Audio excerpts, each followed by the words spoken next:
estos momentos, mientras nosotros pues estamos alabando al Rey de Reyes, Señor de Señores, hay gente reunida en un lugar que se llama Davos, donde hay gente muy rica, muy poderosa. Y yo había pensado esta mañana hablar de la verdadera riqueza, que es aquella que no consiste en los bienes que tenemos o acumulamos, sino en conocer al Señor Jesucristo. Y para eso os propongo que me acompañéis esta mañana en una lectura en el Evangelio de Marcos, supongo que la conocéis casi de memoria. Yo le pedí al Señor que me ayude a transmitiros la historia. Casi la historia se explica por sí misma. Gracias. Marcos capítulo 10, versículo 17. Leemos así en la palabra de Dios: al salir él, Jesús, para seguir su camino, vino uno corriendo, e hincando la rodilla delante de él, le preguntó: Maestro bueno, ¿qué haré para heredar la vida eterna? Jesús le dijo: ¿por qué me llamas bueno? Ninguno hay bueno, sino solo uno, Dios.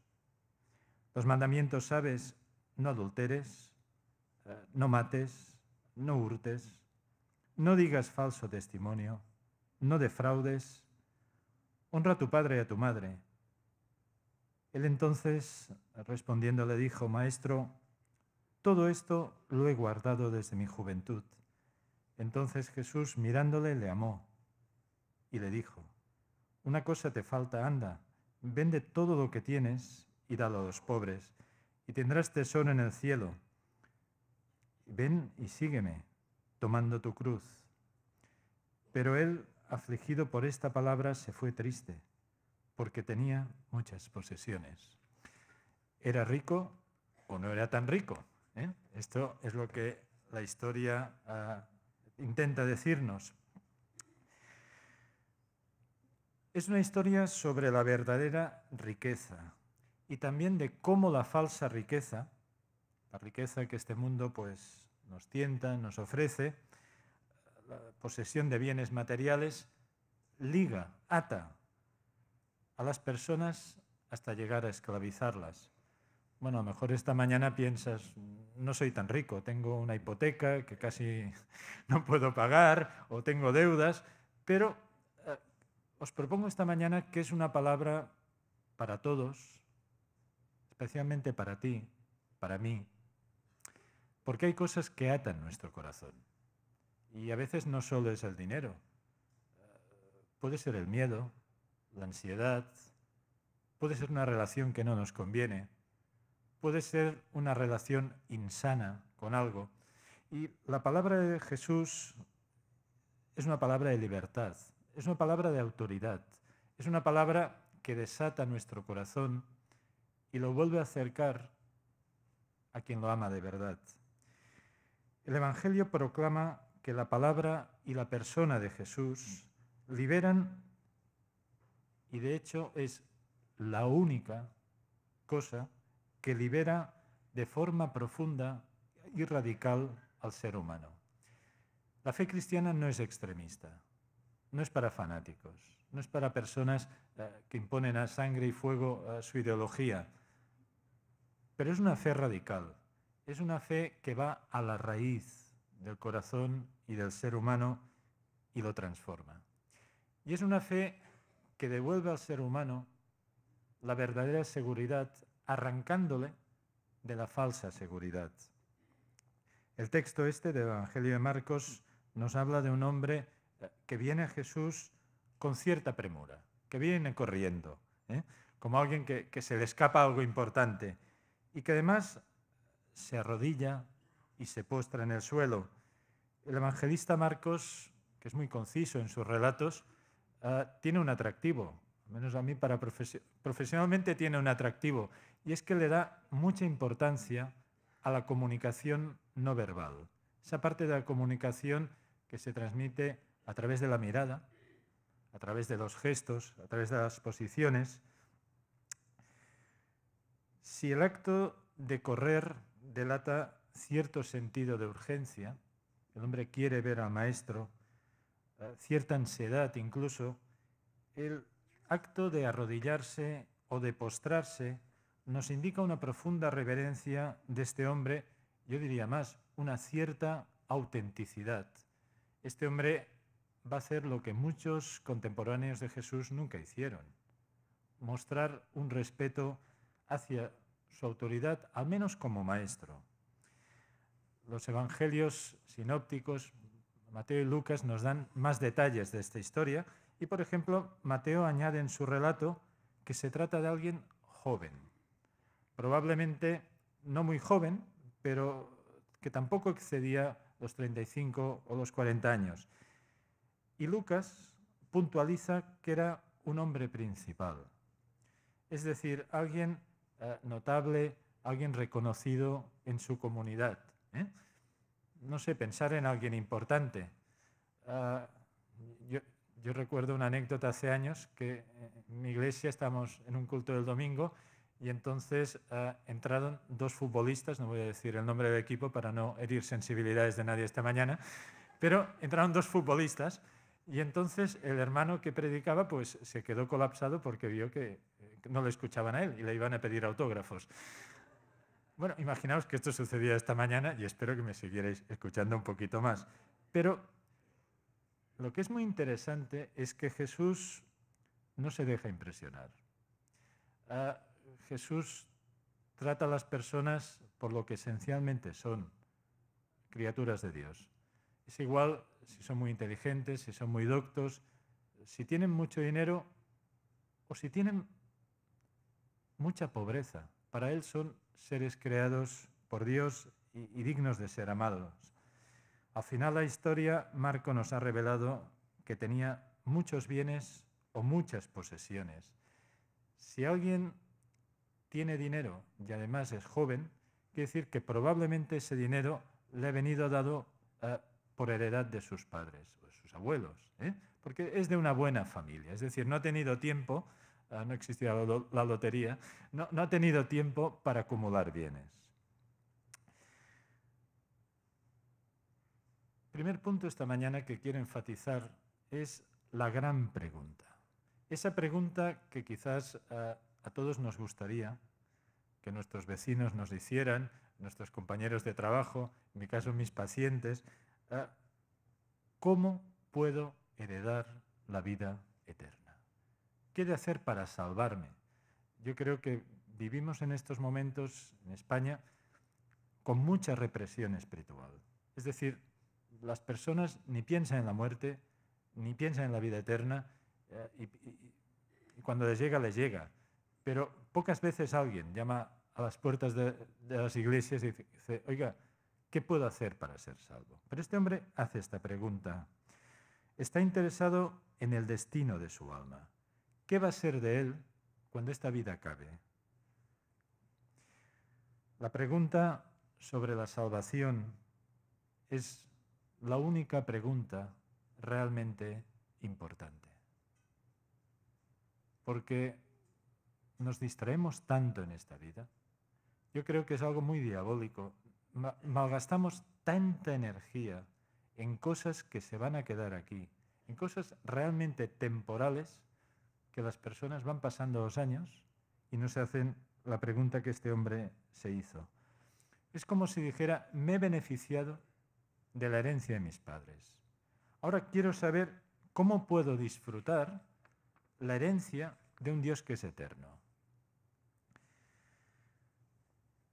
Es joven, tiene posesiones, a lo mejor es guapo y todo, ¿qué más quieres? Rico y con dinero, ¿qué más quieres, Baldomero, no? Pero es consciente de la finitud de su propia vida. Es consciente de la realidad de la muerte y de la posibilidad de la resurrección. Yo decía ayer que los cristianos somos casi los únicos en esta sociedad que hablamos de la muerte, constantemente, cada domingo, de la muerte del Señor, de la resurrección, de la realidad que nos espera, pero de verdad, casi somos los únicos. A pesar de su condición económica y de su juventud, Su pregunta expresa una cierta insatisfacción vital. Aparentemente es un hombre que vive con más preocupaciones que lo inmediato y aparentemente está receptivo a las enseñanzas de Jesús. Es un alumno aplicado, diríamos, ¿eh? Quiere aprender. Este es el principio de la historia. Segundo punto, o el entremedio de la historia, es el seguimiento. El hombre quiere saber la opinión del maestro, de ese Galileo, doctor en la ley, y se pregunta que quizás hay algún mandamiento que todavía le falta cumplir, o algún mandamiento que todavía necesita mayor entendimiento. Todavía quiere esforzarse un poco más. En los tiempos de Jesús, los rabís hablaban de 613 mandamientos. Y para los rabís los 613 eran iguales. Se tenían que cumplir con la más exquisita bueno, de forma escrupulosa. A veces el idioma me traiciona, perdonadme. De forma escrupulosa. Dar o hacer algo. Es una pregunta que a veces cuando no somos creyentes o cuando venimos de un trasfondo católico romano nos preguntamos, ¿qué más he de hacer? Hasta que entendemos que la gracia de Dios es lo único que nos puede arrancar de nuestra situación. La sinceridad es un prerequisito, pero no es suficiente. Alguien puede ser sincero y estar equivocado. Y Jesús le sorprende con una pregunta. ¿Por qué me llamas bueno? Solo hay uno que es bueno, y este es Dios. Este era uno de los principios esenciales de la fe judía. Bueno es el Señor para con todos. Salmo 145, 9. Solo Dios es bueno. Con lo cual Jesús viene a decirle desde un buen principio, o no soy bueno, o soy Dios. No es solo un maestro, no solo es un doctor de la ley. La persona a la cual se está acercando es Dios mismo. La fe cristiana no solo da buenos consejos. Jesús no solo es un maestro, un gran humanista. La palabra de Jesús tiene toda autoridad sobre toda persona que viene a este mundo. No es un maestro como los demás. No es alguien que va a iluminar su mente con ciertas pautas, con ciertos preceptos. A veces a las personas les encanta hablar, discutir sobre espiritualidad. No, la fe cristiana es confrontar a las personas directamente con Dios, de forma personal, como esta mañana decías en la alabanza, y de forma íntima.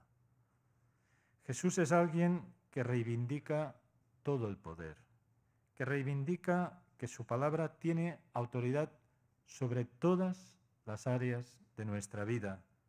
El hombre buscaba una respuesta. La respuesta era Jesucristo. Es la respuesta de Dios. Jesús, después de esta primera vía de argumentación, usa una segunda vía y cita los mandamientos, supongo que os habéis dado cuenta, los mandamientos de la segunda tabla. Aquellos mandamientos que tienen relación con el prójimo, aquellos mandamientos que tienen que ver con las relaciones humanas en general. No seas desleal con tu esposa, no agredas y no seas violento con tu prójimo, no lo mates, no mientas, no defraudes, no seas corrupto, etc. Y el joven dice, todo esto lo he guardado, lo he observado. Jesús implícitamente le está revelando su gran pecado, la idolatría. ¿Se puede cumplir la segunda tabla sin cumplir la primera? Jesús le llevará a reflexionar que amar a Dios, primer mandamiento, de todo corazón, con todas las fuerzas, con toda nuestra alma, significa dejar de amar todo aquello que no es Dios. La exigencia de Jesús es que Cristo es el fin de todos los mandamientos. Una cosa te falta, solo una. Y quizás el joven espera algo poco comprometedor. Sígueme, sígueme. Esta es la esencia del Evangelio de Marcos. Sígueme y toma tu cruz. Jesús es, en términos médicos, el cirujano más experto en tratar el alma del ser humano. Y le ofrece una terapia que es radical, lo desenmascara. Su alma tiene una enfermedad. Se llama codicia. Su corazón cree que posee algo. En realidad, lo que le está enseñando Jesús es que los bienes lo poseen a él. Leía, entre paréntesis, que no penséis que solo los pobres tenemos preocupaciones. Los ricos también tienen. Se había hecho un estudio sobre la ansiedad de las personas muy ricas y decían que su ansiedad no solo ya era mantener lo que tenían, sino que estaban preocupados para que sus hijos lo pudieran mantener y aumentar. Es decir, al final siempre hay preocupación. Vende cuanto tienes y dalo a los pobres. Tu riqueza es un lazo, una cadena. Desátate de esta cadena. Pero repito, puede ser una relación que no nos conviene. Puede ser una adicción. Puede ser un hábito. Puede ser una forma de comportarnos, de tratar a los demás. Rompe la cadena. Quiébrala, no esperes más. Hazlo ahora. ¿Quieres tener tesoros? ¿Quieres de verdad ser rico? No hace falta que vayas al foro de Davos. Donde está tu tesoro, está tu corazón. El seguimiento no es una aventura ética, no es algo, la fe cristiana no es algo que se prueba y si no funciona, pues vuelvo atrás. Sígueme, la expresión sígueme, va más allá de lo que los rabís en tiempos de Jesús enseñaban. Un Dios que lo ha dado todo. Un Dios que nos ha dado a Cristo. Nos pide todo. Por eso el cristianismo es tan radical. No es una religión, no nos cansamos de decirlo. Es una relación. Y si me permitís la pequeña metáfora, es como el matrimonio, la pareja. No me ames a medias. Quiero tu corazón.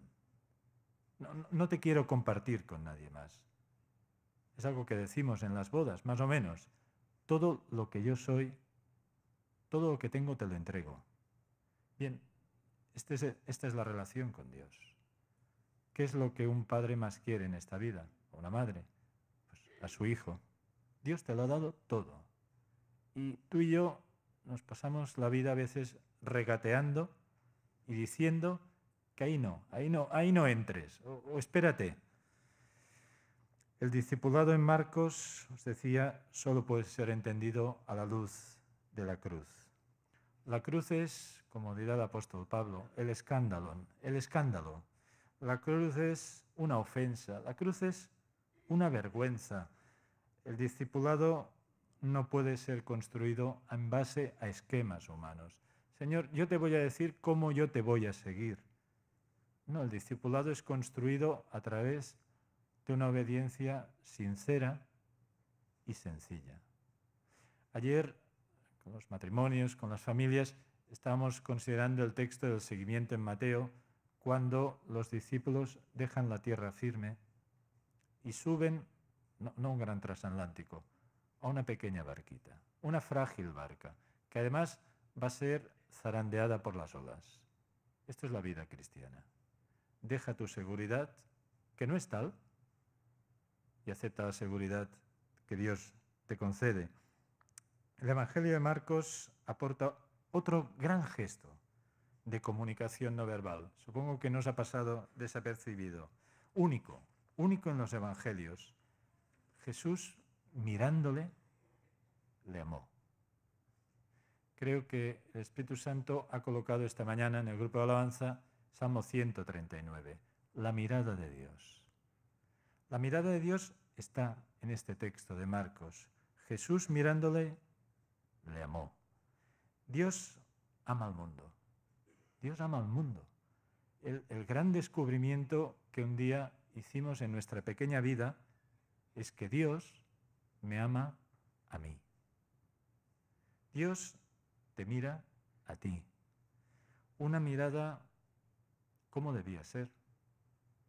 ¿Tierna? Seguro. Dios es tierno. Penetrante, profunda, una mirada que busca traer a este joven hacia él, salvarlo, rescatarlo de sus méritos personales. Él se cree muy rico, pero en realidad es muy pobre.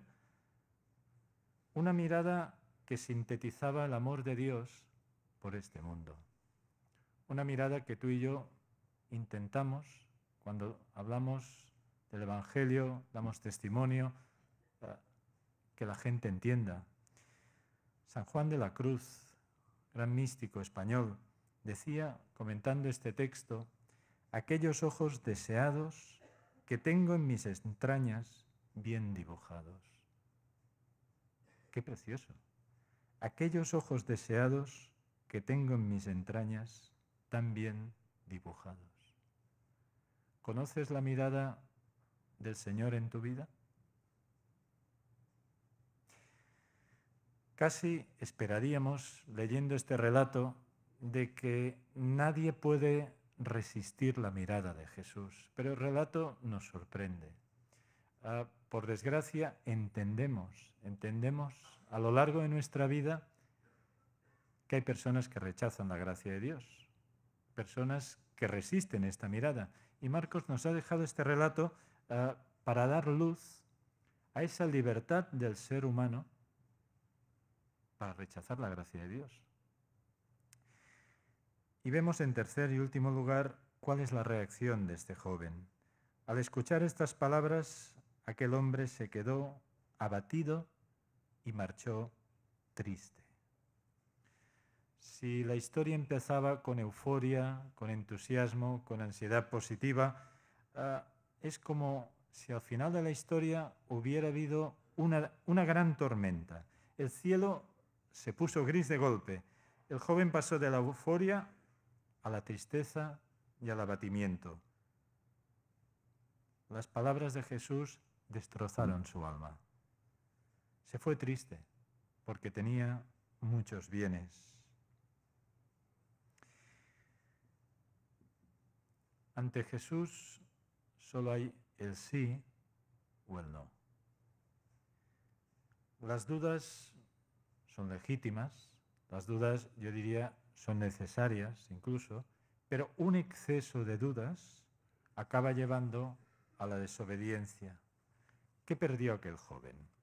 Bueno, se fue con su dinero, se fue con sus bienes, se fue con su estatus. Probablemente muchos ciudadanos se inclinarían ante él, le iban casi a venerar, pero perdió lo más importante, o no lo creemos, perdió su alma. Hizo un mal negocio, perdió su alma. Lo único que tiene valor eterno en nuestra vida es nuestra alma. Todo lo demás, queridos, ya lo sabéis, se va a quedar aquí. ¿Qué perdió más? Pues perdió caminar hombro a hombro con Jesús, seguir escuchando sus enseñanzas, observar cómo obraba el bien, cómo, sobre todo, ese ser expresaba el amor de Dios en cada criatura que iba encontrando. Perdió crecer con el resto de los discípulos. Perdió poder tener una visión mucho más amplia de la vida, de la salvación. Quizás con nostalgia, alguna vez se volvió a encontrar con Jesús y sus peculiares discípulos caminando por Judá y por Galilea, y quizás, incluso con nostalgia, se preguntó si aquel reino que estaban construyendo se perpetuaría para siempre. Supongo que te das cuenta esta mañana, querido hermano y hermana, que somos muy privilegiados, muy privilegiados. No solo hemos conocido la mirada de Jesús, es que seguimos recibiendo su mirada cada día en nuestras vidas. No solo hemos entendido nuestro estado de perdición, es que seguimos profundizando cada día en el amor de Dios. No solo Dios nos ha liberado de nuestro individualismo, es que nos ha puesto en una familia. Somos el pueblo de Dios. Y me quedaría corto siguiendo hablando de los grandes privilegios que teníamos. Yo tenía un vecino, digo tenía porque ha fallecido, que siempre que habían elecciones me preguntaba pues a quién votaba y luego pues se reía de mí porque durante un tiempo fue ganando su partido. Hasta que un día dije, mire, yo soy de un partido que hace 2000 años que sigue ganando. Oiga, ¿qué partido es? Entonces dije, mire, su candidato favorito es Dios mismo, ¿no? Esta es la gran realidad. No nos dejemos fascinar por efectos temporales. Permitidme concluir con 3 ideas.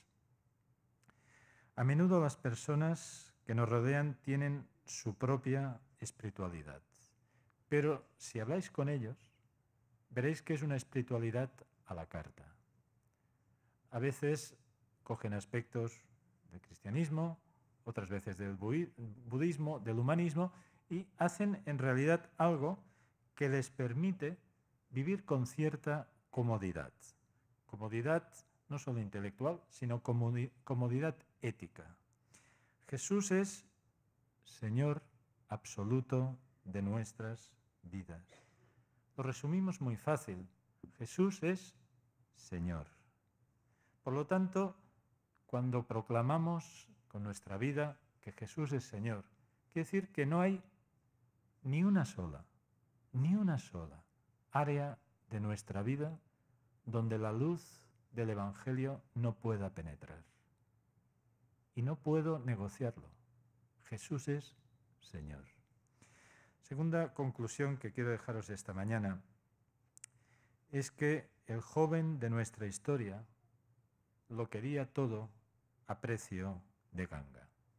Disfrutar de lo mejor sin asumir ningún riesgo. Como dice algún refrán, ver los toros desde la barrera, ¿no? Quería la certeza de encontrar la vida eterna, la paz de su alma, pero sin ninguna renuncia personal. Ayer decía muy de pasada, no creo en la teología de la prosperidad y la sanidad. Bueno, seguir a Cristo quiere decir tomar la cruz. Y esto, para cada uno de nosotros, va a significar cosas diferentes. Para algunos va a significar recibir el desprecio de amigos, de familiares, perder estatus, incluso sufrimiento, persecución, etcétera, etcétera. No sabemos lo que nos espera, pero sabemos que hay una cruz en nuestro camino. Siempre, seguro, siempre implicará privaciones, renuncias, sacrificios. Sobre todo, significará algo que nos cuesta muchísimo: dejar de controlar nuestra propia vida. Señor, estamos en tus manos. Estamos en las mejores manos que podemos estar, pero ya no controlo mi vida. A muchas personas, como el joven de la historia, les encantaría vivir el cielo aquí en esta tierra. Y después, si hay cielo, ya lo veremos. Me acuerdo hace años, vivo en un pueblito de mar, y yo iba paseando mi perrito, y ya sabéis que cuando paseas el perrito y te encuentras con otro, pues empiezas a hablar. Y el hombre me dice, ¿y a qué se dedica usted? Pues mire, intento mejorar a los matrimonios. Digo, soy psicólogo. Ah, muy bien, muy bien.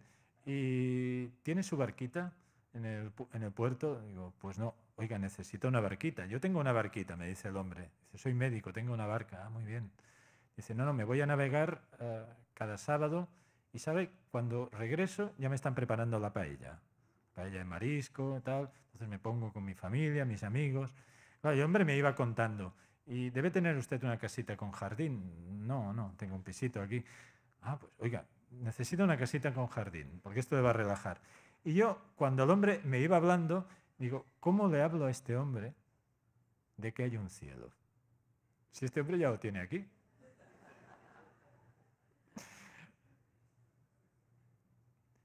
Amemos esta vida intensamente, pero lo que nos espera es mucho mejor. No dudéis, hermanos. Esto no es el cielo. Hay destellos de lo que será, pero hay muerte, hay sufrimiento, hay separación. Lo que nos espera es mucho mejor. ¿eh? Y la tercera y última conclusión es que en tiempos de Jesús, también ahora, la riqueza se consideraba para muchos un signo de favor divino. A pesar de que la Biblia habla muchísimas veces de los pobres del Señor, de que Dios se compadece del pobre, las personas ricas creían que eran bendecidas por Dios. La voluntad de Dios no es que hayan ricos y pobres. Sabéis que la crisis en la cual estamos sumidos ha hecho que los ricos sean más ricos y los pobres seamos más pobres. La voluntad de Dios es que todo ser que llegue a este mundo tenga lo necesario para poder satisfacer sus necesidades. Este hombre rico se creía bueno, pero en realidad estaba construyendo un orden que era injusto. No era el reino de Dios. El reino de Dios es un reino de justicia, de paz y de satisfacción de las necesidades. Y lo vemos en la Biblia. Si Dios nos da, no es para acumular, es para compartir. Sea tiempo, sean emociones o sea dinero. Dios nos da para compartir y para que nadie tenga necesidad. Acabo con el comentario que el teólogo protestante Karl Barth hacía del texto que hemos leído. Me parece precioso. Dice, a la luz de la palabra de Jesús, la desobediencia es inconcebible, inexplicable e imposible. Dios os bendiga.